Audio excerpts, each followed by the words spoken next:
Jace Morgan wiped the grease from his hands and leaned against the rusted hood of a '98 Chevy, his garage in the small town of Oak Ridge, Ohio. Wasn't much. Cracked concrete floors, tools hanging crookedly on pegboards, a tiny radio crackling country tunes, but it was honest work. He didn't have much, just enough to pay rent and fix what others threw away. Every day he welcomed problems others deemed too broken. He didn't chase dreams anymore, not since the accident that left his little sister paralyzed years ago. But when the knock came at his garage door that cold Thursday morning, everything changed. A tall woman in a trench coat stood beneath the overhang, rain dripping from her sleeves. Beside her was a wheelchair, bent, squeaky, and leaning badly to one side. Inside sat a young girl, maybe 10, eyes curious but guarded. Jace stepped forward. "You lost?" he asked gently. The woman shook her head. "They told me. You're the guy who fixes the impossible." Her accent was polished, moneyed. She handed him a folded photo, her daughter, smiling beside a once glorious wheelchair, now clearly broken. "Every manufacturer turned us down," she said. "Doctors, too. But she wants to try again." Jace crouched beside the girl. "What's your name?" he asked. "Lena," she whispered. Her legs lay still, her hands gripping the armrest tightly. He gently inspected the wheels, the busted axles, and most of all, the oddly tilted backrest. "This wasn't built for movement," he muttered. "It's built for dependence." The mother flinched at the truth in his voice. "Can you help her?" she asked. He stood, his eyes never leaving the girl. "I don't know yet, but I'll try." He pushed the chair gently into the garage. Lena looked back at her mother as if asking silently, "Is it okay to hope?" Inside, Jace cleared a space near his workbench. His garage wasn't meant for delicate machines, it was where he rebuilt truck suspensions and welded broken farm plows. But he handled Lena's chair like it was sacred. He disassembled each part with care, laying bolts in rows, sketching adjustments on scrap paper. Her mother, Evelyn, watched in silence from the doorway. She was no ordinary client. Her watch alone probably cost more than Jace's entire shop. Yet she stood there, vulnerable, humbled by her daughter's need. "Do you want money up front?" she asked quietly. He shook his head. "I want 3 days.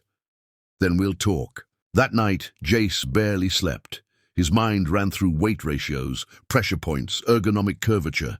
He remembered how his sister cried the day her chair snapped mid-roll, and how no one came to help. In that memory haunted him. By morning, he had a design one that would shift weight dynamically, reduce spinal strain, and stabilize even the weakest core muscles. He didn't have high-tech equipment or engineers, but he had heart, hands, and time. He started with the base frame, crafting a new skeleton from scrap aircraft, aluminum. It was lighter, stronger, and more responsive than anything sold in stores. He ran his hands over the welds, checking for weaknesses. He added a rear suspension system adapted from a mountain bike shock, ensuring the chair would glide instead of rattle. The seat he restructured with a dual-layer memory cushion, hand-stitched with breathable fabric.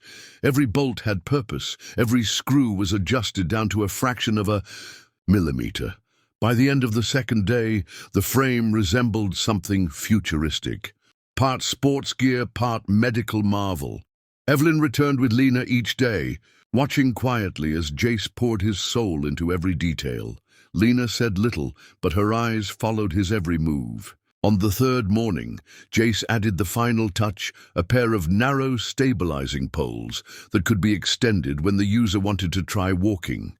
He'd crafted them to fold seamlessly against the chair's sides, almost invisible when not needed.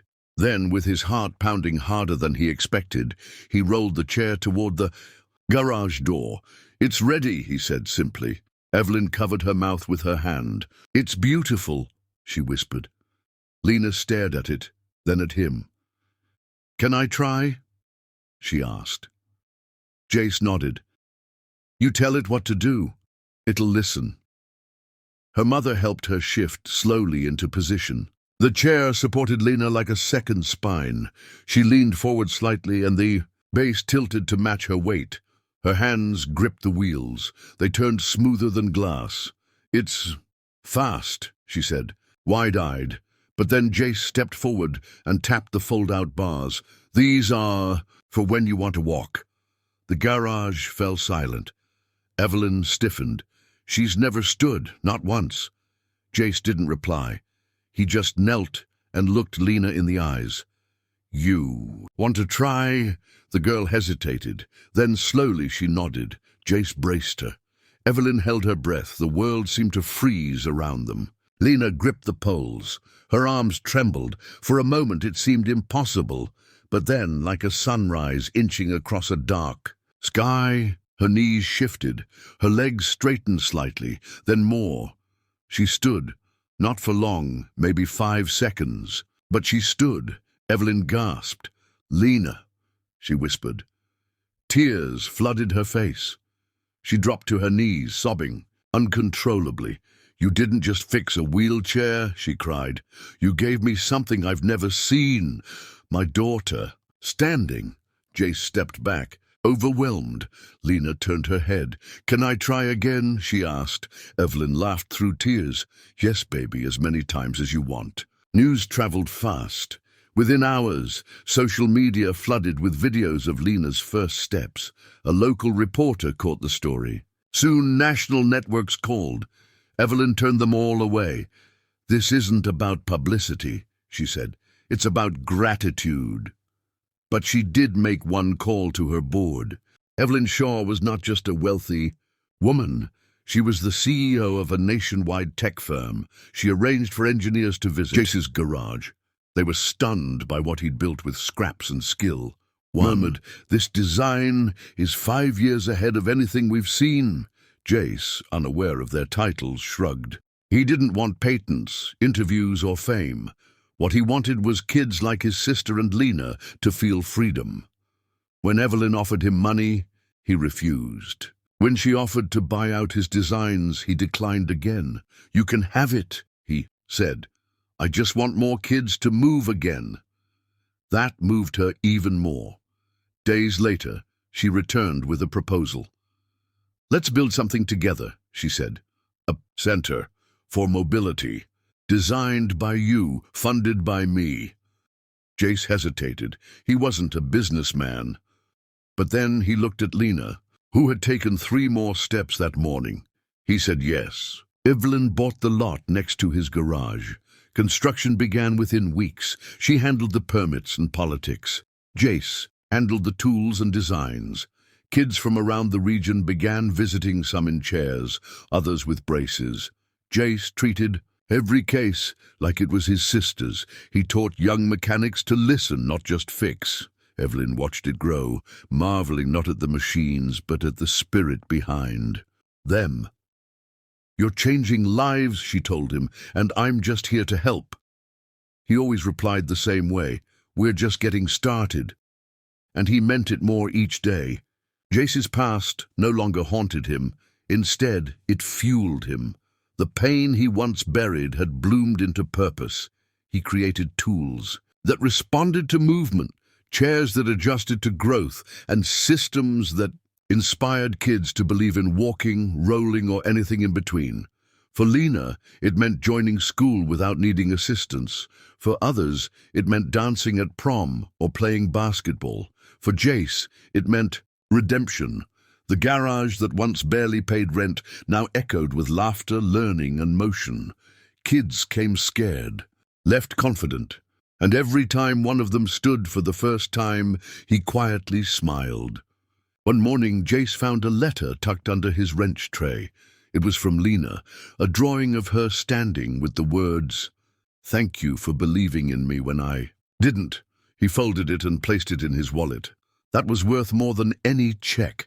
Evelyn later told him she'd turned down a major investment deal to focus on the center. "I was chasing billions," she admitted. "Now I chase moments like that." Jace understood. He hadn't planned this life, but somehow it found him. Sometimes the smallest garages birth the biggest, revolutions with nothing more than kindness and courage. As fall approached, the center celebrated its first graduation, 4 children who no longer needed mobility aids at all. Jace stood in the back, arms crossed, watching them run across the gym floor. He didn't speak, didn't need to. Evelyn found him afterward. "They want to name it after you," she said. He shook his head. "Name it after Lena," he said. "She's the reason I believed again." She smiled. "Then we will." And they did. The sign went up 2 weeks later, the Lena Center for Restorative Mobility. Underneath, in smaller letters, built with heart, fixed by hands, fueled by hope. 6 months after the Lena Center opened, its name had become a quiet beacon across the Midwest. Families drove in from neighboring states, some traveling for hours, bringing children who had been told there's nothing else to try. Jace kept his routine simple up at dawn, coffee in a cracked thermos, gloves on by sunrise. He met every child with a steady gaze and a calm promise. "Let's see what we can do." He didn't pretend to be a miracle worker, but the parents saw what he did with metal, rubber, and vision. He built possibilities where once there was none. One afternoon, as Jace worked on a new adaptive walker, he heard a familiar voice behind him. "She's off the cane now." He turned.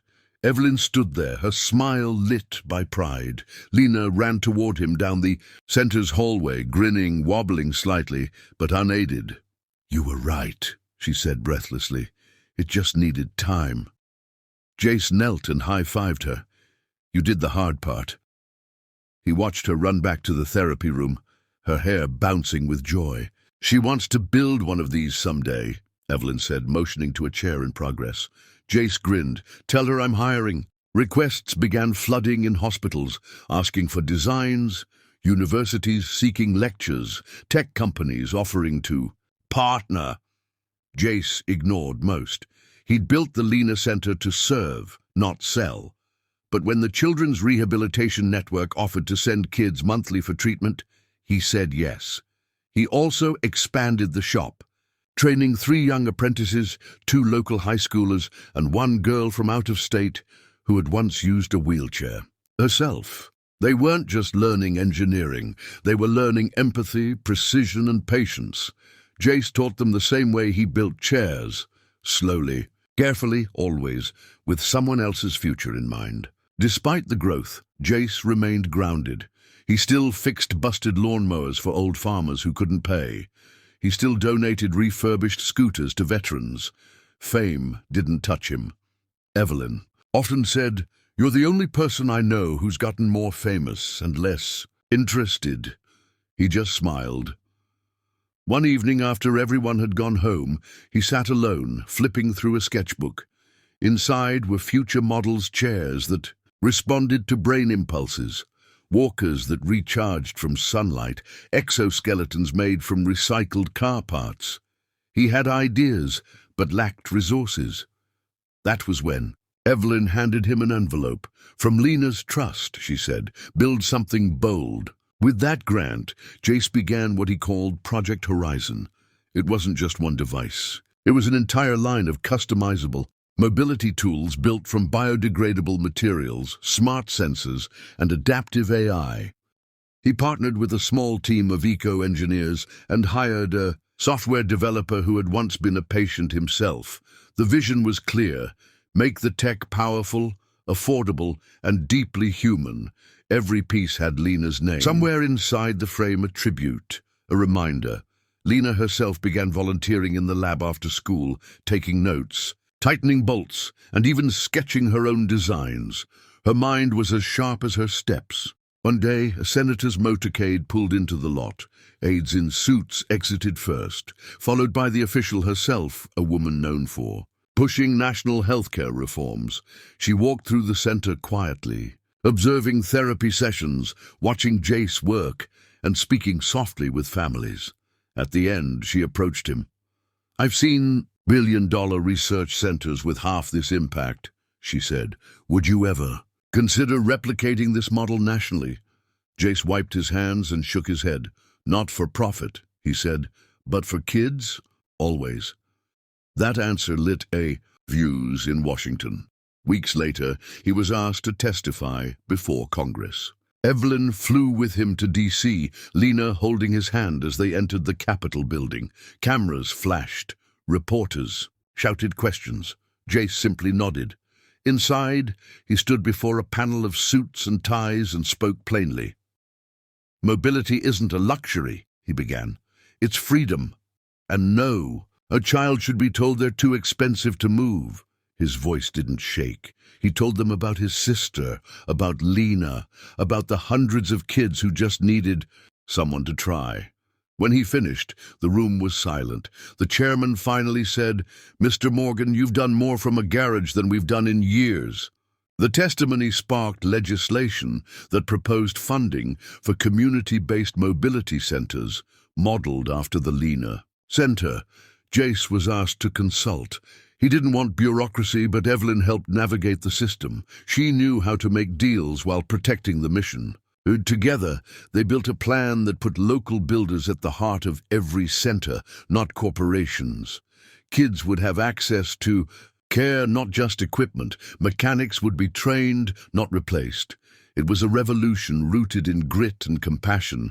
Over the next year, 5 new centers opened across the country, each inspired by the one in Oak Ridge. Lena became a national face for youth advocacy. She spoke at events, interviewed on morning shows, and co-authored a book with Evelyn about hope, engineering, and overcoming limits.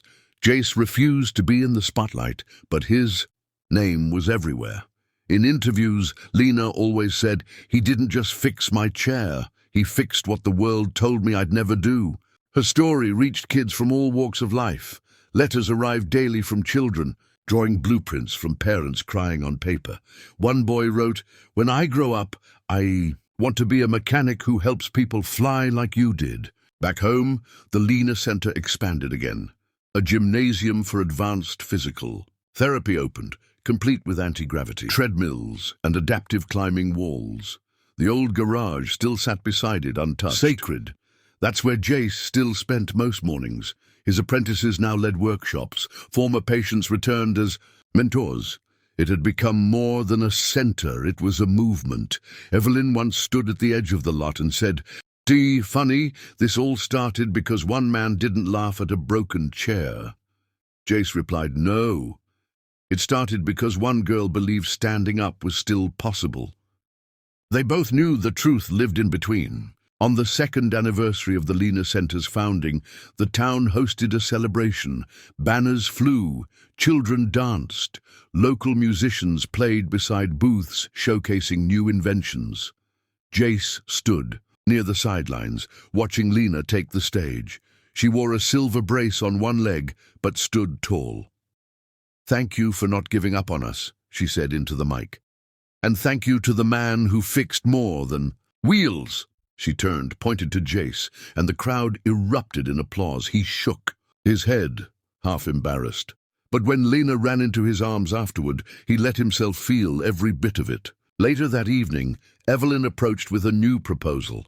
"Let's build a school," she said, "for kids who think differently, move differently, dream differently." Jace blinked. "A school?" She nodded. "STEM, design. To mobility tech, compassion. You've already written the curriculum with your life." He looked around the kids. The joy, the potential. "Let's do it," he said, "but only if it starts in Oak Ridge." That fall, construction began next to the center. Kids would learn to engineer, to problem solve, and most of all, to see ability where others saw limits. The school would be called Lena Academy of Motion and Mind. By winter, the first snowfall blanketed the town. Jace walked through the silent campus in progress, touching beams, checking blueprints, adjusting designs by flashlight. The world outside had changed. He'd met presidents, received awards, and been offered honorary degrees. But here, among bolts and blueprints, he felt most himself. A small girl in a scarf ran up, tugging his coat. "You're the guy who made my brother walk," she said. Jace knelt. "No, your brother did that himself. I just made the tools." She hugged him. Anyway, he looked up and saw Evelyn watching from a distance, her eyes soft with pride. No words were needed. The years moved forward. Children grew, the center thrived, the school opened. Jace got older, his hands stiffer but still steady. Lena graduated high school, then college, with a degree in biomechanical engineering. On her first day back as a full-time designer at the center, she handed Jace a wrapped box. Inside was a plaque. It read, "To the man who taught us to stand, to build, and to never stop." Moving forward, Jace placed it above the workshop door, where sunlight hit it every morning. It was the only decoration he ever allowed in that space. It belonged there. Eventually, reporters stopped coming. The spotlight dimmed, but the work never did. New kids arrived. New challenges were met. New innovations took root. Jace didn't chase legacy. He chased solutions. Evelyn continued to fund and guide expansions, but she always said, "Everything I build now is because of that day in your garage." Jace sometimes wondered how different life would have been if he'd said no that day, if he hadn't looked past the rust and seen the girl. But he did, and from that single moment bloomed a movement that gave hundreds, now thousands, the power to rise. On the 10th anniversary of the Lena Center, Jace sat under a tree outside the campus. Children wheeled by, raced with braces, tinkered with parts under sunny skies. Lena sat beside him, sipping iced tea. "Do you ever regret not taking the patent money?" she teased. He chuckled. "Not for a second." She rested her head on his shoulder. "You changed everything." He looked out across the field, where a boy in a homemade walker just took his first steps. "No," he whispered. "They did." And in the quiet that followed, the wind carried the laughter of children who no longer felt broken.